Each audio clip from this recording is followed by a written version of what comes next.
오늘도 좋은 날입니다. 지난 시간에 특별히 천국을 누리는 교회 생활이란 그런 제목으로 계속 말씀을 나누고 있습니다. 무엇보다도 이 교회 생활 안에는 어떤 야망이 없어야 된다, 이런 이야기를 지난 시간에 드렸었습니다. 특별히 그 야고보와 그 요한의 어머니가 와서 예수님께, 주님이 왕이 되실 때, 주의 나라가 세워질 때 우리 아들 한 사람은 우편에, 한 사람은 좌편에 이렇게 세워달라는 이렇게 부탁을 하게 되죠. 그런 사실을 통해서 또 그걸 들은 제자들은 분개하고 분을 내는 그러한 모습을 통해서 우리 타락한 사람 안에 이렇게 크고자 하는, 높아지겠다는, 어떤 권세를 가지겠다는 그런 야망이 있음을 주님이 이렇게 들춰내 주시죠. 사실 타락한 사람의 근본적인 베이스는 사단을 받아들였기 때문에 사단의 거역의 영, 그 높아지려는 그런 요소가 사람 안에도 있죠. 그래서 보통 사람들은 다 보이지 않게 이 세상 구조가 자체가 그렇습니다. 높아지고 커지고 권세를 가지려는 게 이 세상의 구조입니다. 그런데 그 배후에는 사단이 있다. 그래서 진짜 우리가 하나님의 나라, 천국을 소유하고 누린 천국 생활은 야망이 있어서는 안 된다, 이런 이야기를 우리에게 보여주십니다. 그러면서 이제 21장 6절부터 9절에 보면, 이제 우리 주님이 이제 예루살렘에 올라가실 때, 입성하실 때 이제는 많은 자들이 주님을 이렇게 찬양하고 주님을 이렇게 받듭니다. 근데 주님이 그 예루살렘 올라갈 때 본인 자신이 그것을 원치도 않았는데 그냥 거기 백성들과 어린 아이들이 호산나 호산나 외치는 그런 모습이 기록되어 있는데, 근데 주님이 그 입성하실 때 우리가 알다시피 나귀 새끼를 타고 가는 그런 이야기가 쭉 기록되어 있습니다. 한번 다 같이 읽겠습니다. 우리 6절부터. 제자들이 가서 예수께서 명하신 대로 하여 나귀 새끼를 끌고 와서 자기들의 겉옷을 그 위에 얹음에 예수께서 그 위에 타시니 무리의 대사들은 그들의 겉옷을 길에 펴고 다른 이들은 나뭇가지를 베어 길에 펴고 앞에서 가고 뒤에서 따르는 무리가 소리 높여 이르되 호산나 다윗의 자손이여 찬송하리로다.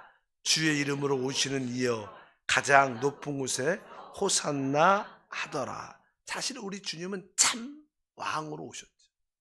그런데 그분은 야망이 없으셨다. 이것을 우리가 이해를 해야 돼. 그분은 왜 사단의 요소를 갖고 있지 않으니까. 그래서 그분은 참 왕이시만 그분은 모든 것을 할 때 참된 겸손으로 모든 것을 행하신 것을 분명히 알아야 됩니다. 그러한 의미로서 아주 이게 나귀 새끼를 타고 입성하는 그런 모습도 이렇게 보여줍니다.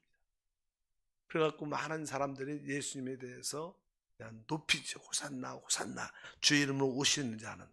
그러나 우리 주님이 여기서 보여주는 것은 바로 이 세상 나라는 항상 높아지고 커지고 어떤 권세에 대한 욕심을 갖고 있지만 진짜 천국 생활, 교회 생활에는 그런 높아지려는 그런 야망이 있어서는 안 된다. 그런 것을 또 하나 설명하기 위해서입니다. 그래서 우리 주님에 대해서 이렇게 말씀하죠. 이 빌립보서 2장 6절부터 보면 주님이 이 땅에 오셨을 때의 모습을 표현합니다. 그는 근본 하나님의 본체시나 하나님과 동등됨을 취할 것으로 여기지 아니하시고 오히려 자기를 비워 종의 형태를 가지사 사람들과 같이 되셨고 사람의 모양으로 나타나사 자기를 낮추시고 죽기까지 복종하셨으니 곧 십자가에 죽으심이라, 이렇게 말씀을 하죠. 그분은 하나님 자신 본체였지만 자신을 이렇게 진짜 비어서 바로 사람의 모습으로 이 땅에 나타나셨다고 말씀을 합니다. 그래서 항상 교회 안에서는 우리가 어떤 봉사를 하든지 간에 항상 그런 낮은 마음의 영을 가지고 주님을 섬길 때 진짜 많은 사람들이 은혜도 받고 생명의 공급도 받고 실제로 하나님께서 높여주는 그런 은혜의 삶이 우리 가운데 함께할 줄 믿습니다. 그래서 은사가 많을수록 또 열매가 있을수록 더 겸손한 태도가 교회 생활의 핵심인 것을 기억하시기를 바랍니다. 이런 모습, 그냥 예수님이 입성할 때 막 그냥 많은 사람들이 그분을 칭송하고 높이고, 하물며 어린 아이들조차도 그 성전까지 막 들어와서 막 외치고 뛰고 막 그러니까, 거기 종교인들 뭐 대제사장들과 거기 장로들이 그런 모습을 보니까 배가 아프죠. 아주 별로 기분이 안 좋았던 것 같아요. 그래서 거기에 대해서 나는 불만을 표시를 하는 그런 이야기가 쭉 기록되어 있습니다. 그러면서 하물며 그들은 그 대제사장과 거기에 성전에서 관리하는 많은 사람들이, 아니 이곳은 하나님을 경배하는 장소인데 저렇게 아이들까지 와서 호산나 와서나 뛰어들고 다니면 그게 합당치 않냐, 여기는 정말 경건하게 하나님을 예배하는 곳이 아니냐, 이런 투로냐는 말을 하게 됩니다. 그러니까 우리 주님이 16절에 이렇게 말씀했습니다. 예수께서 말하되 그들이 하는 말을 듣느냐. 예수께서 이르시되 그렇다.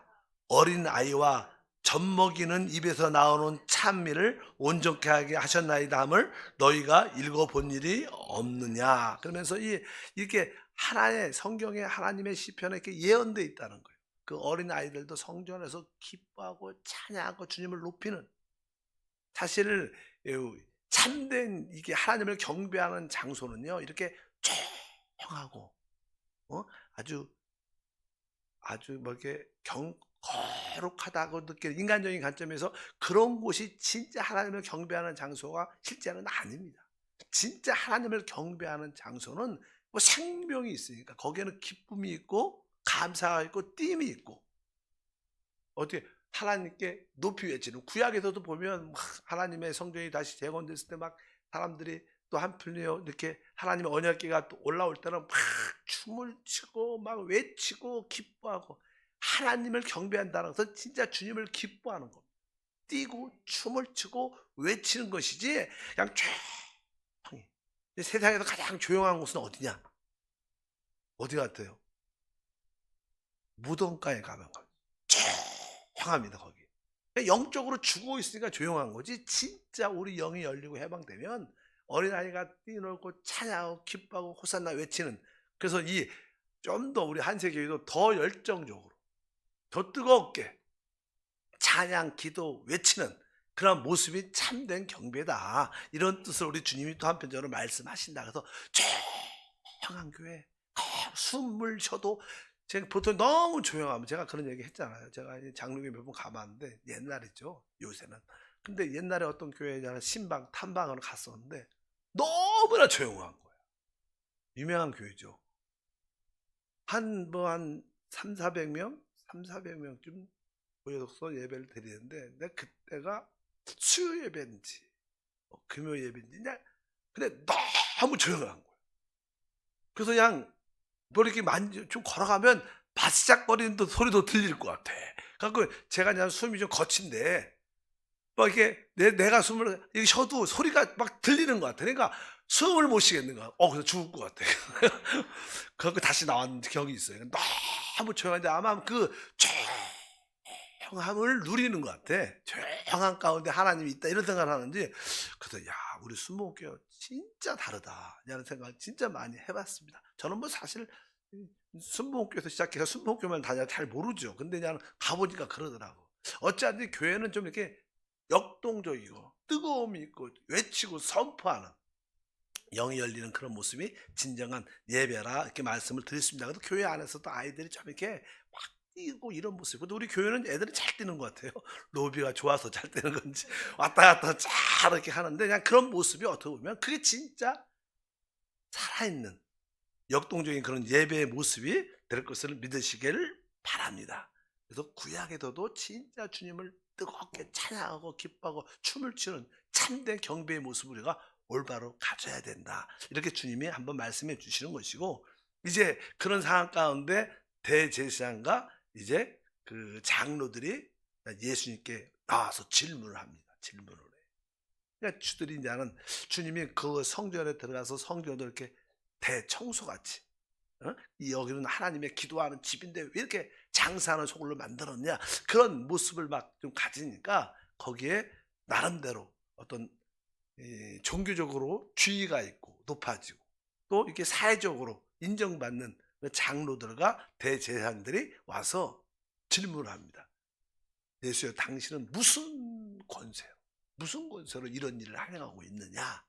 뭐 그런 뜻이죠. 이런 뜻입니다. 아마 우리는 종교적인 지도자로서 이러한 권세와 위치가 있다. 또 장로들은 우리는 사회적으로 존경받고 높은 이러한 권세와 위치가 있는데, 당신은 나사렛 같은 비천한 동네에서 와서 당신은 무슨 권세로 그런 일을 하고 해? 이렇게 이제는 이것도 보면 뭐예요? 어떤 지위와 어떤 그런 야망에 대한 그런 에 대한 관련되어 있는 내용이라고 표현할 수 있죠. 어차피 그런 데 관련되어 있어서 당신은 무슨 권세로 이런 일을 행하고 있는가, 이렇게 말씀을 합니다.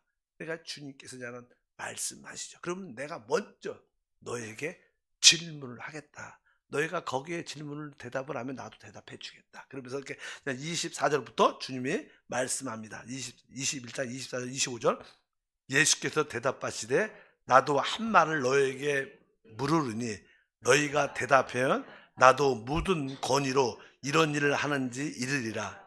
요한의 침례가 어디로부터 왔느냐? 하늘로부터냐? 사람으로부터냐? 이렇게 질문을 합니다. 우리 주님은 확 지혜의 근본이시니까 놀랍게 말씀을 하시죠. 그러니까 요한의 침례가 하늘에서 왔느냐 사람에게서 왔느냐, 사실 실제로 나는 많은 유대 백성들은 그 침례 요한이 하나님께서 보냈다고 생각을 합니다. 하나님께서 보내주신 선지자다 이렇게 생각하고 그가 메시지를 전할 때 많은 사람들이 회개하고 침례를 받게 되죠. 하나님께 돌아오는 그런 사건이 있으니까 당연하게 일반적인 백성들은 침례 요한은 누구한테 왔어요? 하나님께서 오신 분이라고 알고 있어요. 근데 침례 요한이 누굴 증거했어요? 바로 예수를 증거했어요. 그러니까 만약에 그들이 하나님께로부터 침례 요한이 보낸 사람이다 그러면 그분이 바로 증거한 분이 예수님이니까 당연하게 주님은 바로 하늘로부터 오신 분이다, 이렇게 답이 나올 수밖에 없어요. 근데 반대로 이제 사람에게서부터다, 침례 요한의 그 모든 일이 그냥 사람들이 만들어서 한 일이다, 그러면 이제 모든 백성들은 하나님께 온 하나님의 종이라고 알고 있는데 사람이라고 시작하면 백성들한테 돌을 맞죠. 그러니까 이제 거기에 대해서 대답을 이렇게 해도 문제가 생기고 저렇게 해도 문제가 생기니까 아주 그냥 항상 이 모든 거짓말의 화신으로는 사단이죠. 사단. 모든 거짓말의 아비는 사단이기 때문에 그들은 거짓말을 합니다. 사실 우리도 그냥 거짓말을 잘하죠. 원래 그냥 웬만하면 대답을 안 하는 게 좋습니다. 모르면 안 하는 게 낫지 그냥 자꾸만 이렇게 부풀려서 또 말을 하는 게 되게 왜? 그것은 우리 안에 이 거짓의 아비 사단의 요소가 우리 안에 깊이 있기 때문에 사람은 거짓말을 그냥 어릴 때부터 해요. 그냥 말 비슷하게만 하면 그때부터 거짓말 애들은 하게 돼요. 배워서 하는 게 아니라 그 사단의 생명이 흘러나오니까 거짓말을 하게 되는데, 어쩌든지 이들이 이제는 대답하기가 아주 곤란하니까 대답을 안 합니다. 그러니까 27절에 말하죠. 예수께서 대답하여 예수께서 대답하여 이르되 우리가 알지 못하노라 하니 예수께서 이르시되 나도 무슨 권위로 이런 일을 하는지 너에게 이르지 아니하리라. 그들이 주님께 대답을 정확하게 안 하죠. 거짓말을 하죠. 우리 모른다. 다 알죠. 그들 모른다. 그러니까 나도 너에게 말하지 않겠다 이렇게 말하면서 주님이 한 두 가지 비유를 아주 말합니다. 아주 그들이 대답 안 하니까 주님이 어떤 두 가지 비유를 말하는데 그들을 이렇게 좀 찔리는 그런 비유를 하죠. 어떤 아버지에게 두 아들이 있었다. 그래서 나는 큰 아들에게 말을 했다. 첫 번째 아들에게 야, 너 포도원에 가서 좀 일 좀 해라. 그러니까 네 아버님 일하겠습니다. 그리고 나서 그 첫 번째 아들이 대답은 해놓고 일을 안 해. 놀러 갔어. 둘째 아들은 다시 말해. 둘째 아들아, 너 포도원 가서 일 좀 해라. 그러니까 싫어요. 나 안 할 겁니다. 나 너 할 일이 많아요. 안 와요. 그리고 이제는 그렇게 대답하고 가버렸는데 둘째 아들이 생각을 해보니까 내가 지금 아버님 말씀에 순종해야 되는데 아버지도 바쁘시고 그런데 미안하다. 그냥 말없이 그냥 가서 진짜 일을 했어요. 첫째 아들은 대답은 하고 안 하고 둘째 아들은 안 한다고 그러고 회개하고 돌이켜서 가서 일을 했어요. 어떤 아들이 진짜 아버지의 뜻을 행했느냐? 그러니까 뭐예요? 둘째 아들입니다. 이거 대답은 진짜 잘합니다. 그러니까 주님이 그들에게 말을 했어요. 31절에 대답을 이렇게 합니다. 예수께서 그들에게 이르시되 내가 진실로 너에게 이르노니 세리들과 창기들이 너희보다 먼저 하나님 나라에 들어가리라. 뭐 하나님의 뜻을, 아까 아버지의 뜻을 행한 자들은 사실 아까 누구예요? 둘째 아들입니다. 처음에는 안 한다고 말했다가 회개하고 돌이켜서 아버지 뜻대로 행하는 애들. 그러니까 여기서 이제는 말하죠. 세리와 창기들이 너희보다 먼저 하나님 나라에 들어갈 것이다. 아까 뭐 대제사장들과 장로들은 하나님 앞에서 대답은 네, 우리가 하나님 잘 섬기겠습니다. 그리고 실제로 그들은 섬기지 않는 거예요. 그러나 이들은 뭐 세리와 창기들은 하나님을 믿지도 않고 반대하고 따르지도 않다가 그들은 주님의 말씀에 의해서 회개하고 돌이켜서 하나님께 나오니까 이들이 둘째 아들 같은 거예요. 그러니까 아마 마지막에 하나님 나라는 너희보다 이 세리와 창기들이 먼저 들어갈 것이다. 너 아까 그들에게 질문, 아까 당신이 무슨 권세로 이런 일을 하느냐, 그들에 대한 대답을 한 거죠. 그리고 나서 또 한 가지 비유를 또 이야기합니다. 뒤에 쭉 나와요. 그냥 어떤 포도원 주인이 있는데, 포도원 주인입니다. 그래서 이제 그 주인, 그 포도원 전체를 어떤 사람을 고용해서, 종들을 고용해서 이것을 농사치고 때가 되면 내가 와서 그 소득을 갖고 가겠다. 갖고 그 포도원을 아예 경작을 줬습니다. 세를 줘야 경작을. 그러니까 시간이 때가 돼갖고 이제 그 주인이 자기 종들을 보냈습니다. 거기에 이제 얻은 열매를 가지고 와라. 그러니까 이 포도원에서 열심히 일했던 사람이 종들이 오니까 우리가 열심히 일하고 있는데 와갖고 이제 뭐 열매를 당연하게 줘야 되는데 그냥 그 주인이 보낸 종들을 주지 말자. 그걸 때려갖고 죽여버렸어요. 그러니까 그 포도원 주인이 또 다른 종을 보냈는데 또 다른 종도 말을 듣지 않고 그냥 때리고 죽이는 사건이 기록되어 있어요. 그래서 그냥 그 주인이 생각을 했어요. 얘네들은 종이니까 그렇지. 내가 이제 내 아들을 보내. 왜? 그 아들이 그 포도원의 주인이니까. 상속받을 거니까. 내가 내 아들을 보내면 말을 잘 듣겠지. 그 아들을 보냈어요. 그러니까 그 포도원 그 고용자들이 저 사람은 상속자니까 우리가 완전히 죽여서 우리가 그걸 포도를 완전히 갖자. 그런 얘기를 하는 그런 이야기입니다. 그러니까 그 주인이 와서 어떻게 하겠는가? 완전히 그 종들을 쫓아내고 죽이고 다시 그것을 할 것이다. 그런 이야기를 쭉 합니다. 그래서 거기에 나는 38절과 39절의 그 뒷부분이 그러죠. 농부들이 그 아들을 보고 서로 말하되 이는 상속자니 자 죽이고 그의 유산을 차지하자 하고 이에 잡아 포도원 밖으로 내쫓아 죽였느니라. 이렇게 말하는 거예요. 그러니까 여기서 주님이 말씀하는 것은 사실 당신이 무슨 권세로 이런 일을 행하느냐에 대한 답도 있는 거예요. 여기서 말을 보면 우리 주님이 뭐예요? 주인의 아들이라는 거예요.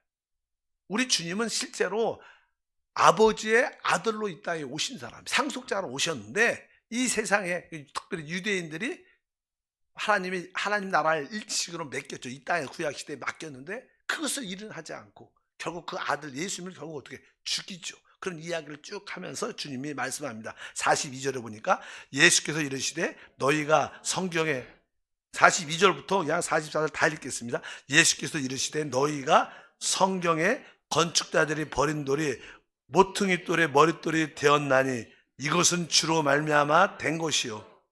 그러므로 내가 너희에게 이르노니 하나님의 나라를 너희는 빼앗기고 그의 나라에 열매 맺는 백성이 받으리라. 이 돌 위에 떨어지는 자는 깨지겠고 이 돌이 사람 위에 떨어지면 그를 가루로 만들어 흩으리라. 이렇게 말씀을 했습니다. 그러니까 결국 우리 주님은 하나님의 아들로 이 땅에 오셨는데 결국 이스라엘 유대 백성들은 우리 주님을 거부했다는 그리고 그를 죽였다고 말씀합니다. 그런데 이 일이 아까 말씀드린 것처럼 이제 성경의 건축자들의 버린 돌이 모퉁이의 머릿돌이 되었다 이렇게 말씀하는 거예요. 여기서는 이제 우리 주님이 이제는 돌이라는 표현을 돌. 우리 주님은 만세마다 돌을 놓으셨죠. 돌로. 그래서 그분은 이제 유대인들한테는 버림을 받았지만 교회를 건축하는 모퉁이 머릿돌이 되시는 분이에요.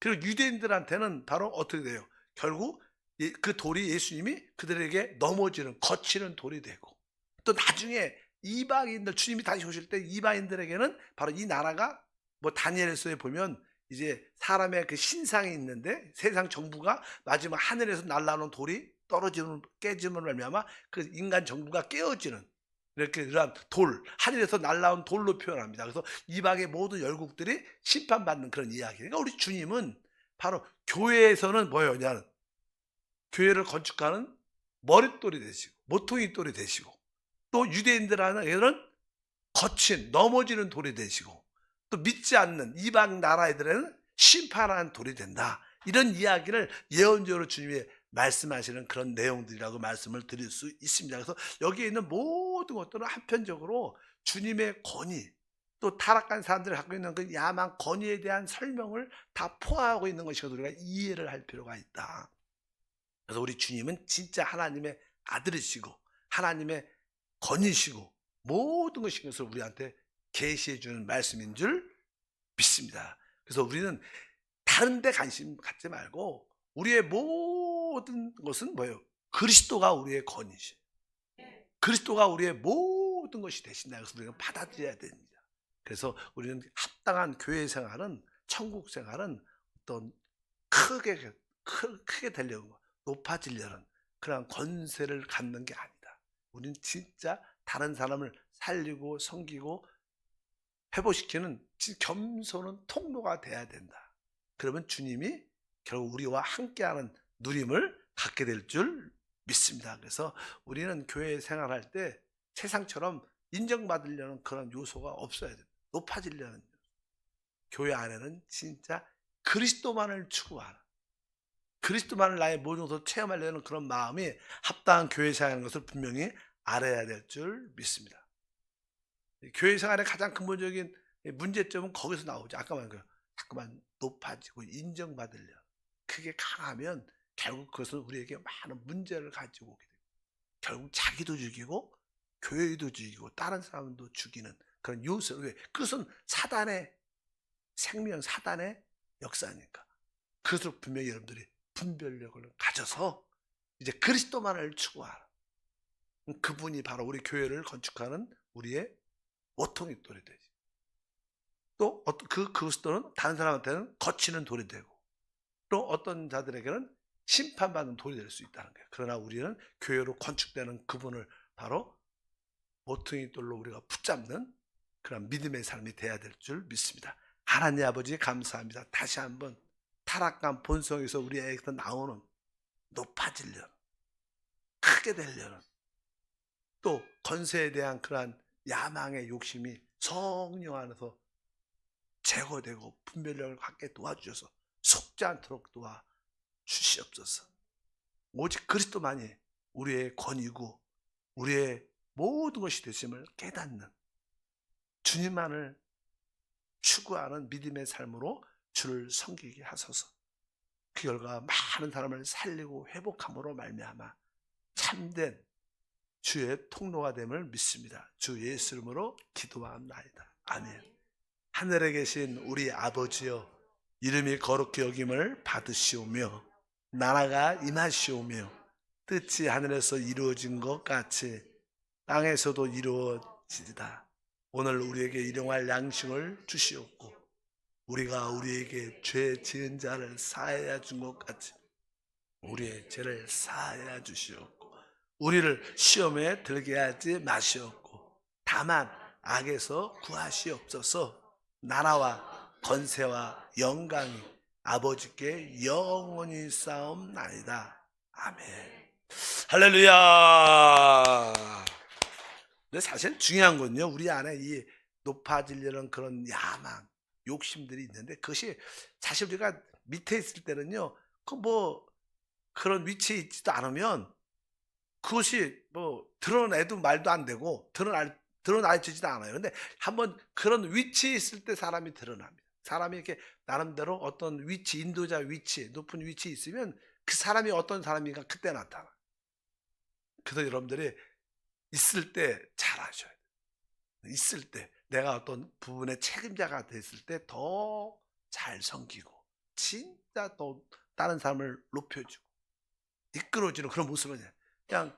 그 요즘의 시대는 이렇게 어떤 리더십이 막 시키고 일을 잘하고 이런 스타일이 아닙니다. 다른 사람을 잘 섬기고 같이 일할 수 있도록 해주는 게 진정한 리더십이죠. 교회 리더십은 그런 거죠. 그냥 사회 구조처럼 딱 위에 서갖고 일 시키고 명령하고 막 뭘 꾸지람하고 이게 리더십이 아니죠. 세상 구조가. 그러니까 참된 리더십의 위치를 확실히 알아야 된다. 기도하겠습니다.